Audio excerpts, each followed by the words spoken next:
Assalamu alaikum everyone, Aviation Cadet Sabir Shah from my channel Aviation Cadet 9936. So this video is in response to Mr. Ryan Bodenheimer, correct me if I am pronouncing your name wrong, on recent events that has happened in Iran and of course the US-Israel joint military operations against the Iranians. So his first video about the B-2 bomber and then the second video about the F15 Friendly Fire strikes, he has mentioned Ryan is a very professional person, and I like him personally because of his unbiased view towards certain air crashes I've seen recently, especially about the Air India 171, and that's when I subscribed him as well. First of all, my introduction. I am an ex-Air Force pilot from Pakistan Air Force, and my flying career was not very long. It was just about 3 years in total. I've flown American aircrafts, Chinese, and of course the indigenous Pakistani aircrafts. And the time when I was in Pakistan Air Force, we just had third generation fighter jets. So we didn't have any fourth generation. F-16s, Block 15s were there. They were also third generation.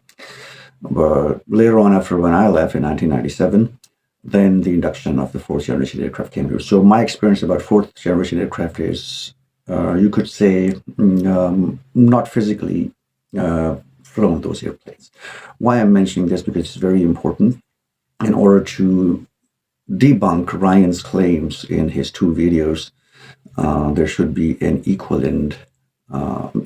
opponent who should come up with another hypothesis about the same chain of events that happened during the US-Israeli joint airstrikes on Iran. First of all, we should know that Iran is nothing in front of the USAF. Not to talk about USAF, even in front of Israeli Air Force, Iran has nothing even close to beat Israeli Air Force air-to-air combat. No. Because Iran, after 1979, the revolution, practically their Air Force was done. Because all the aircrafts are American aircrafts, by the way. F-14 Tomcats, the famous Top Gun aircraft, they had 1970s version, third generation aircrafts, F4s and F5s, which he has mentioned in his videos, so no need to mention that again. So basically what Ryan was being proud of, because I could see through his excitement, he was very excited telling the gains of the United States Air Force. Definitely he's an ex-Air Force pilot, so he should be proud of his Air Force. I'll give him that. But me being, again, an ex-Air Force pilot, right now, Pakistan Air Force is conducting strikes against Afghanistan. Right now, at the moment, this war started just a day before the US-Israel versus Iran. So we're not using those, F-16s or JF Thunders or J-10Cs against the Afghani Air Force because the ratio is what they have, a few helicopters and no fighter jets at all. So why we waste our resources on the people we can easily shoot by drones or, on the Shahpar 3s. But on the other hand, same ratio goes with the USAF and the Iranian Air Force. So if you are using B-2 bombers and F-35s and then F-22 Raptors and F-15s against F-4 Phantoms, F-5s, F-14s from 70s. So I don't see a pride here. They are sitting ducks. Even if they're in the air, they can't do anything. And hitting them while sitting on the tarmac, Iran didn't even bother to fly them. There were reports of only 2 aircrafts flying in the air doing patrol missions. That's it. Iran didn't even deploy their Air Force because it's not their strength, and they know it, they admit it.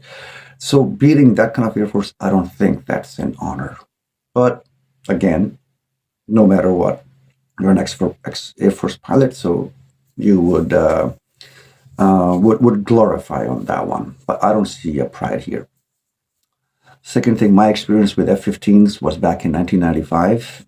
In May 1995, Pakistan and the US conducted a combined exercise in which F-15s were deployed in Pakistan, Karachi, Masroor Air Base, and then the Lincoln aircraft, the naval carrier, the aircraft carrier fleet was deployed back then in Karachi in the Arabian Sea.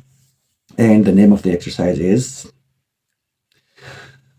So during that exercise, Pakistan Air Force Mirage 3s, these are the old Mirages from 60s, they penetrated into Abraham Lincoln defense system and performed the exocet maneuvers, and they came back successfully without being detected by the whole defense system of Abraham Lincoln back in 1995 May. It's on the record. And F-15Es versus F-16s of the America, of course, but again, famous line from the Top Gun 2, that it's the man, not the machine, that matters.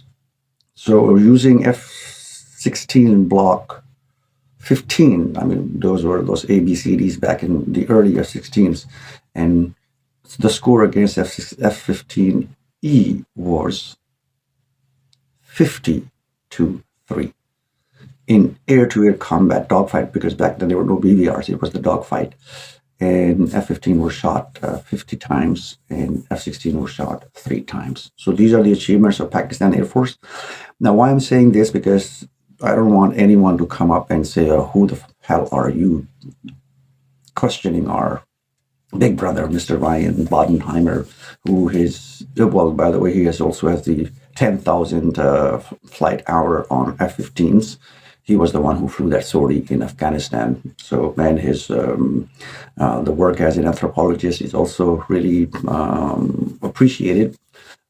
Something like SCARF kind of things he did in Afghanistan. So, salute to you, brother. So that's why I'm just saying that you should not consider, and knowing your rivals. Why I'm saying this, knowing your rival is the best thing to beat them. If you don't know them, you always get the element of surprise, and that's what has happened to this F-15 Friendly Fire so-called incident. So let's get to that one right away. I did a video earlier today. Unfortunately, 3 US F-15E Strike Eagles were shot down by Kuwaiti US surface-to-air missiles that is owned by Kuwait. Those are Patriot missiles. There's a full video on that, so check that out after this video. Mr. Ryan, in his video, just mentioned a few lines that it was a friendly fire, and 3 of the F-15s got shot down on the same day. Friendly fire 1, no, 2, no, 3 of them. So it's not a friendly fire. Why? Now, Mr. Ryan, if he sees this video, he's going to agree with me on that, about the Patriot missile system. It's PAC-3, and the advanced one, I think the MSE version of that one is installed in Kuwait. And it can target the enemy aircraft 110 miles away, about 180 kilometers away. And it can hit it directly. Means if Patriot PAC-3 missile hits an aircraft, the aircraft would vaporize, the way Mr. Ryan said in his videos that Iranian Air Force was vaporized. Just essentially being vaporized. That would have happened to the F-15s if they were hit by the Kuwaitis' Patriot PAC-3, the most advanced system so far in terms of Patriot series. That would have happened, but we have seen the videos.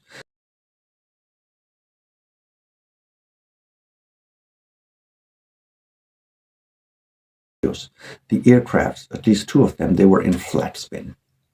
Now, why the aircraft enters into a flat spin? Why not disintegrated, vaporized in the air? It should have been, because the report says that these aircrafts were about 10 kilometers or 10 nautical miles away from the El Salim. It's Al Salim, but I mean, in American, they would pronounce it El Salam. So from El Salam Air Base in Kuwait, they were 10 nautical miles away. Now, the height reported, because they already conducted the mission successfully in Iran, and they were on the way back to wherever they flew from.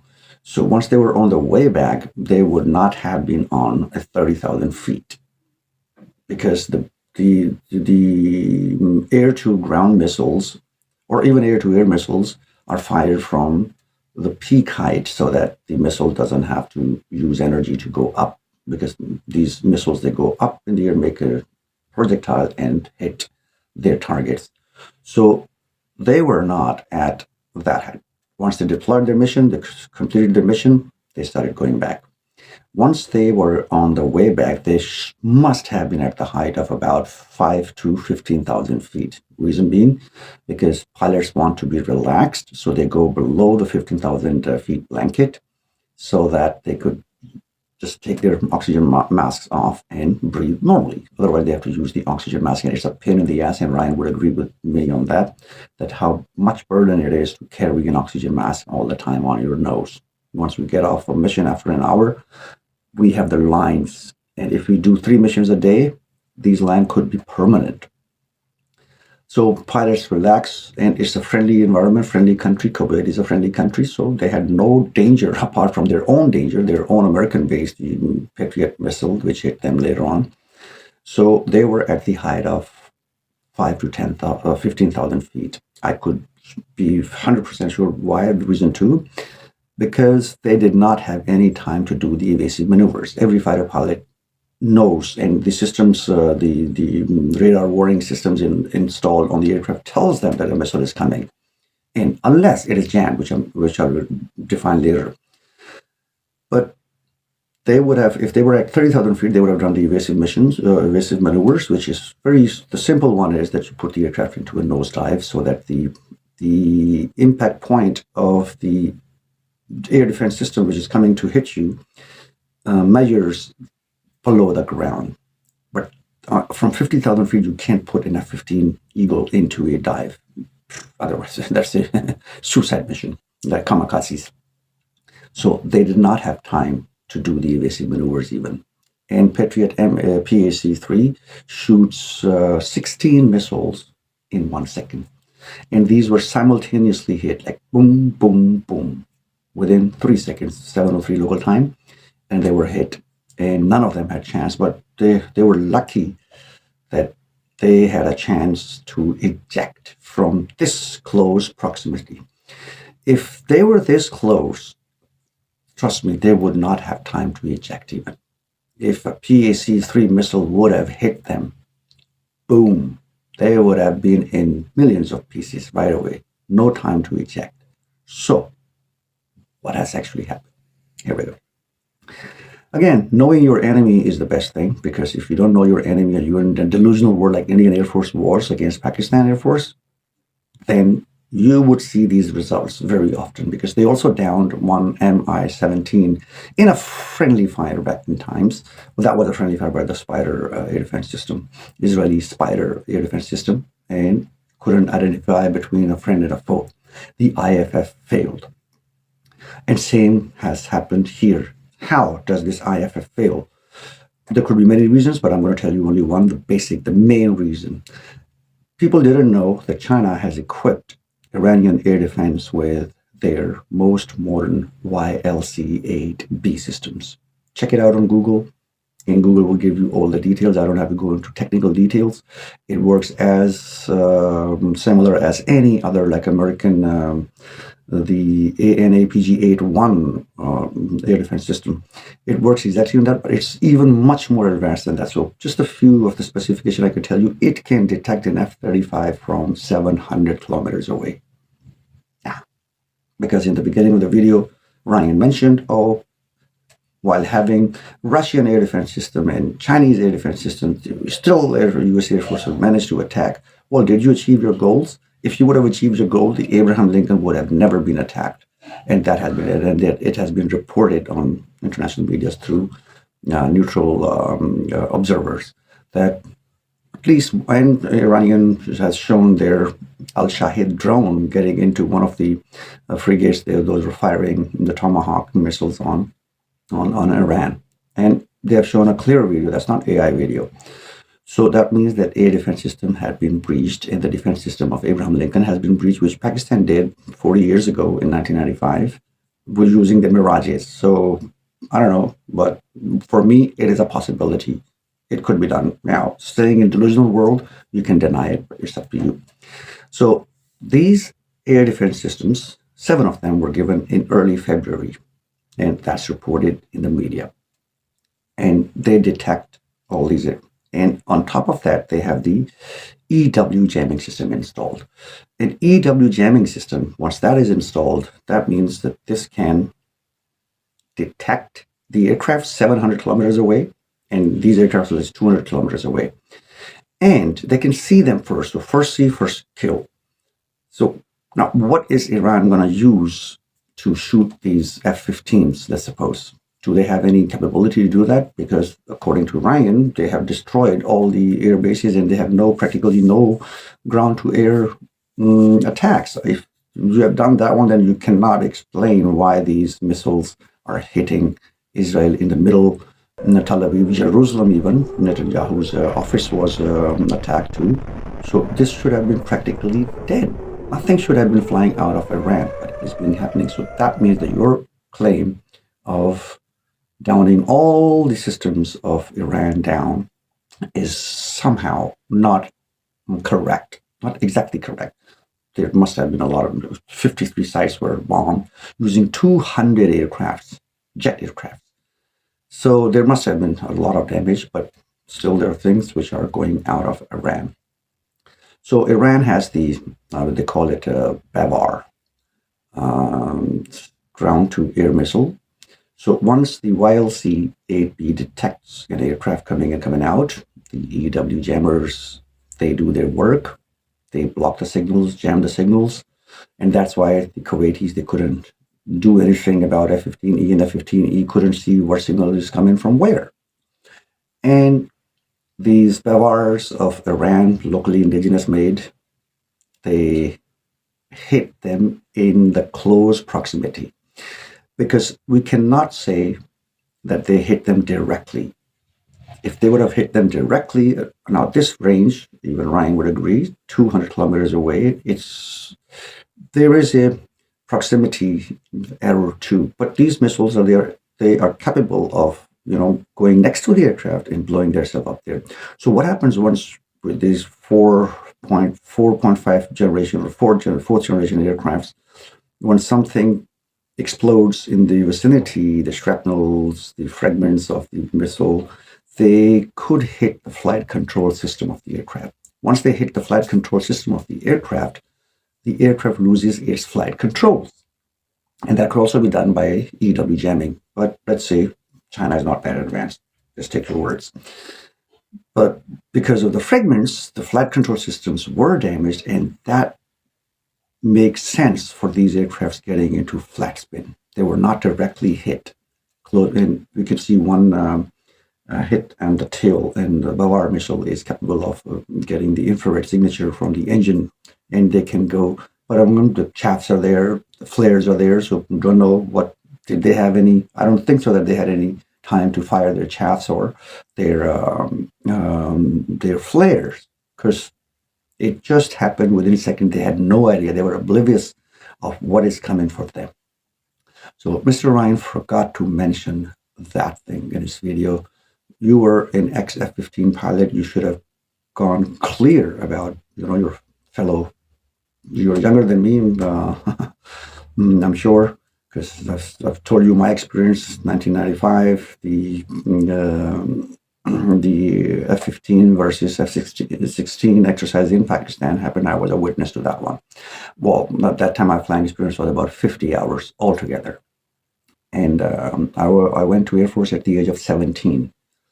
And then you went to the Air Force at the age of, I think, the graduation age was 22 to 23 years of age. And mine was 20. I graduated at the age of 20 as a flying officer. So this is the whole breakdown. And again, I will conclude here that there's no doubt about glorifying your Air Force. I'm not questioning about that thing. But for me, it would not be a glory if I'm hitting a smaller Air Force that it doesn't have enough flying capability to fly even. So yeah, that's all for today. If you have any questions, drop me in the comment box. Allah Hafiz.